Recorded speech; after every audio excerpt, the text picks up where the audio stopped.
Tu peux deviner exactement qui est quelqu'un, avant même qu'il ait prononcé le moindre mot. Pas besoin d'attendre qu'il t'explique ses intentions, ses valeurs, ses rêves ou ses excuses. Il suffit d'observer ce qu'il fuit, ce qu'il évite, ce qu'il protège instinctivement. Machiavel l'avait compris il y a plus de 5 siècles. Il vivait dans une Florence où les poignards sortaient plus vite que les serments, où les alliances duraient moins longtemps qu'une saison, où les sourires les plus charmants cachaient les trahisons les plus froides. Derrière chaque politesse de cour, il voyait une tension musculaire. Derrière chaque serment d'amitié éternelle, une hésitation dans le regard. Derrière chaque posture conquérante, une peur viscérale de perdre la face. Lire un être humain, ce n'est pas décrypter ce qu'il choisit de te montrer. C'est et capter ce que il ne peut pas retenir. La micropause avant de répondre quand on touche un sujet sensible, le léger recul du buste quand quelqu'un s'approche trop, les doigts qui triturent un stylo ou un téléphone dès que le silence s'installe. Le rire un peu trop fort qui cherche à combler un malaise qu'il ne nommera jamais, le regard qui balaie la pièce à la recherche d'une approbation silencieuse. La plupart des gens se trahissent sans même s'en rendre compte. Et toi, tu continues à les croire sur parole. Machiavel, lui, ne se laissait jamais hypnotiser par les mots. Il écoutait l'ombre plutôt que la lumière. Il traquait les failles plutôt que les façades.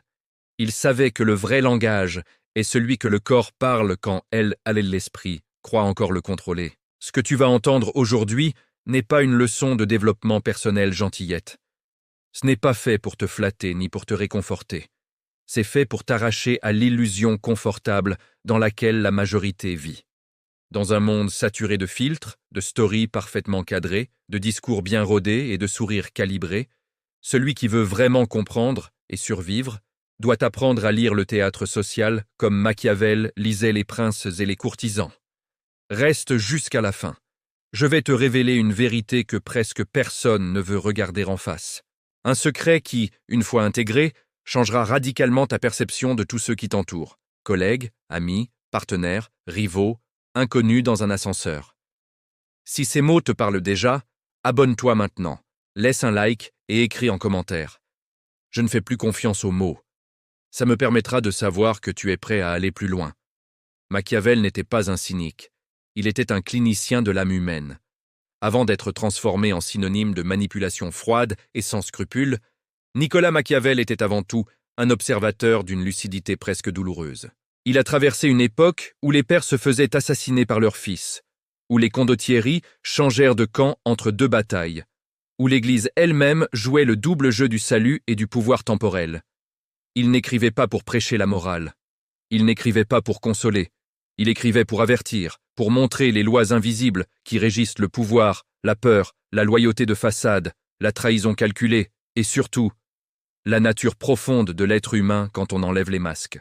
Derrière Le Prince et les discours sur la première décade de Tite-Live, il y a un regard presque médical. Elle, homme, est plus guidé par la peur que par elle, amour. Il est plus attaché à ses intérêts immédiats qu'à n'importe quelle vérité abstraite. Il est infiniment plus habile à se mentir à lui-même qu'à affronter son propre reflet. On l'a caricaturé en monstre sans cœur. On a oublié que ses observations ne concernaient pas seulement les tyrans et les courtisans. Elles nous concernent tous. Toi, moi, le voisin, le patron, l'ami qui ne juge jamais.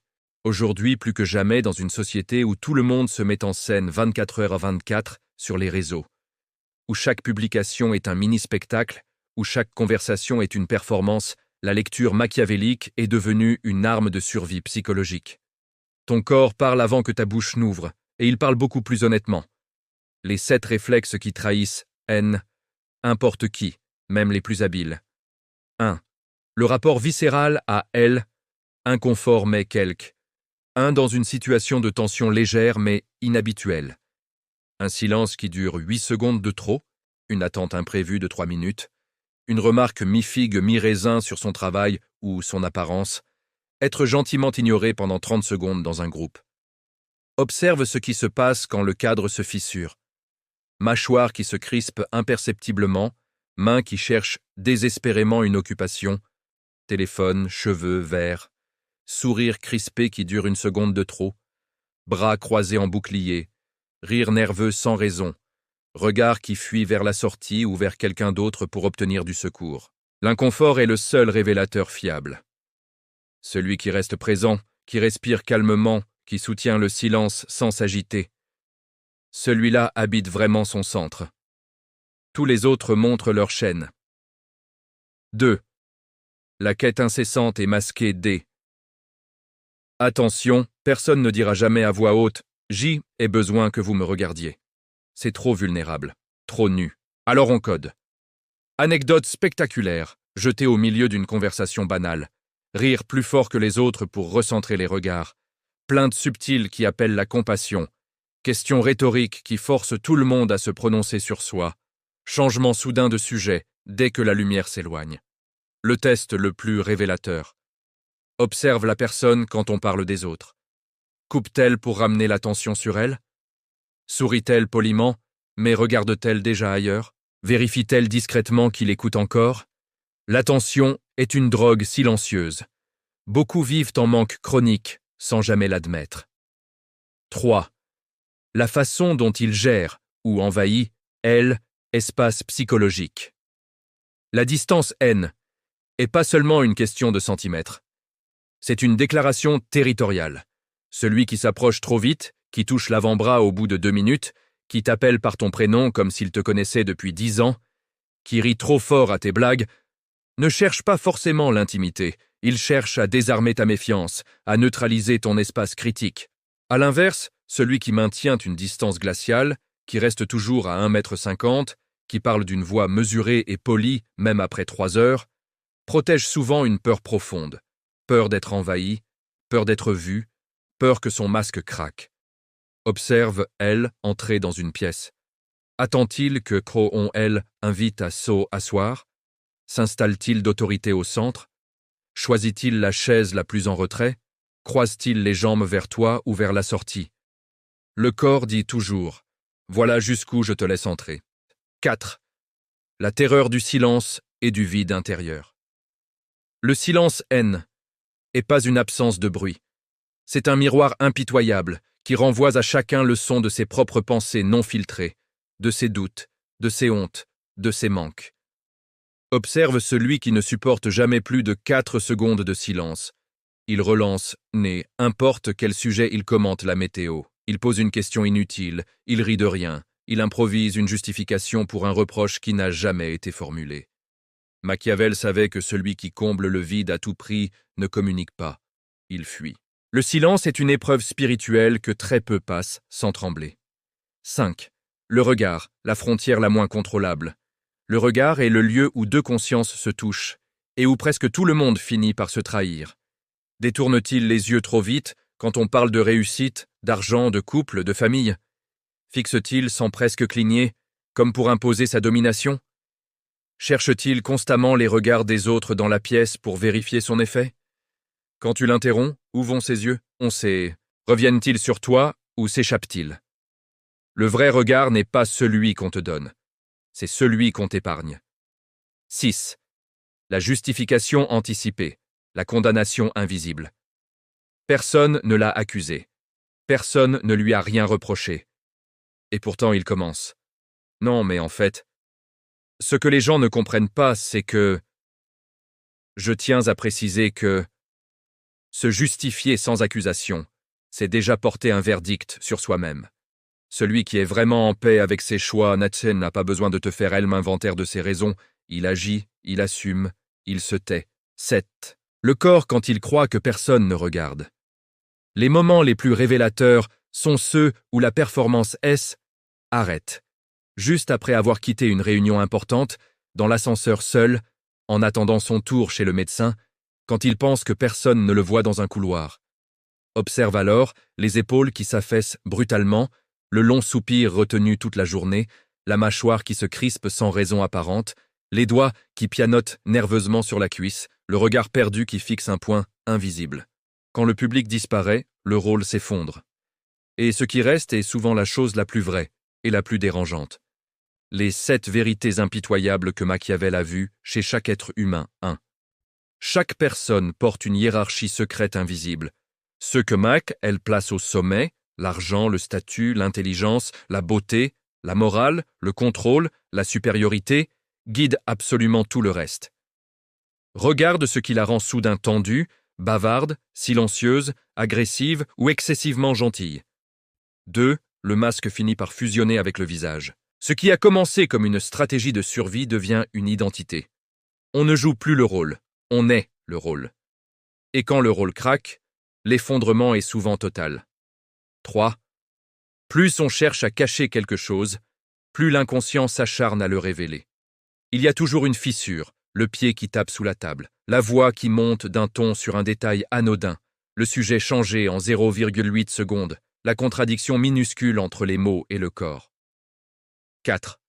L'ego ne cherche jamais vraiment la vérité, il cherche la supériorité, la victoire, la position haute, même quand il parle de spiritualité, de justice ou d'amour. 5. Le besoin compulsif de séduire tout le monde est presque toujours un aveu d'un vide identitaire. On plaît pour exister. On s'adapte à chaque personne pour ne pas disparaître. 6. Celui qui rejette le pouvoir à haute voix le convoite souvent en secret. L. Humilité ostentatoire est parfois la ruse la plus sophistiquée pour approcher le trône sans en payer le prix. 7. Chaque être humain construit sa propre prison mentale et finit par en faire le rempart de sa dignité. Il appelle ça « mes principes, ma personnalité, mes convictions », et il méprise quiconque essaie de l'en faire sortir. Les 7 actes concrets pour développer un regard machiavélique. 1. Entraîne-toi à observer en silence absolu pendant au moins 15 minutes par jour. Choisis un lieu public, café, métro, salle d'attente. Regarde sans parler, sans juger, sans interpréter. Juste regarde le corps, raconter ce que la bouche ne dira jamais. 2. Apprends à faire durer le silence dans une conversation sans créer de malaise visible. Ne comble pas, respire. Observe ce que cela déclenche chez l'autre. 3. Après chaque échange important, note ce que la personne a évité. Les sujets contournés, les questions esquivées, les rires qui masquent une tension. 4. Arrête complètement de t'expliquer et de te justifier à tout bout de champ. Laisse ton attitude et tes actes parler à ta place. 5. Accepte sereinement de déplaire sans courir après une réparation. C'est là que naît la véritable liberté intérieure. 6. Reviens régulièrement sur tes moments où tu as trop voulu briller, impressionner, dominer la conversation. Demande-toi pour qui, pour combler quoi. 7. Regarde d'abord en toi ce que tu refuses de voir. Plus tu es honnête avec tes propres failles, plus tu deviens capable de lire celles des autres, sans projection ni déni. Machiavel ne posait presque jamais de questions. Il attendait simplement que le théâtre se vide, que les projecteurs s'éteignent, que le public parte. C'est dans ce silence final que l'homme cesse de jouer et commence à se trahir vraiment. Lire les autres n'est pas une technique de domination, c'est une façon de cesser d'être aveugle, de voir au lieu de croire, de comprendre au lieu de juger, et surtout de voir sans mépriser. Parce que tout ce que tu détectes chez elle, autre existe, à des degrés divers, en toi aussi. Les mêmes peurs, les mêmes stratégies, les mêmes failles. Le vrai pouvoir, selon Machiavel, n'est pas dans la ruse, il est dans la lucidité sans complaisance. Alors pose-toi ces 2 questions, là maintenant. Qu'est-ce qui est vraiment vrai dans ce que je montre au monde, et dans tout ce que je reproche ou admire chez les autres? Qu'est-ce qui me dérange, parce que je refuse encore de le reconnaître en moi? Si tu es arrivé jusqu'ici, ce n'est pas par hasard. Quelque chose en toi veut voir plus clair. Nourris cette faim. Protège cette flamme. Dans un monde qui parle trop fort et qui montre trop peu, celui qui s'est observé en silence devient rare. Et dans cette rareté réside une puissance immense. Si cette plongée t'a remué, partage cette vidéo. Quelqu'un dans ton entourage a besoin de cette clarté, mais n'ose pas encore ouvrir les yeux. Le silence de Machiavel continue de parler. À toi d'apprendre à l'entendre.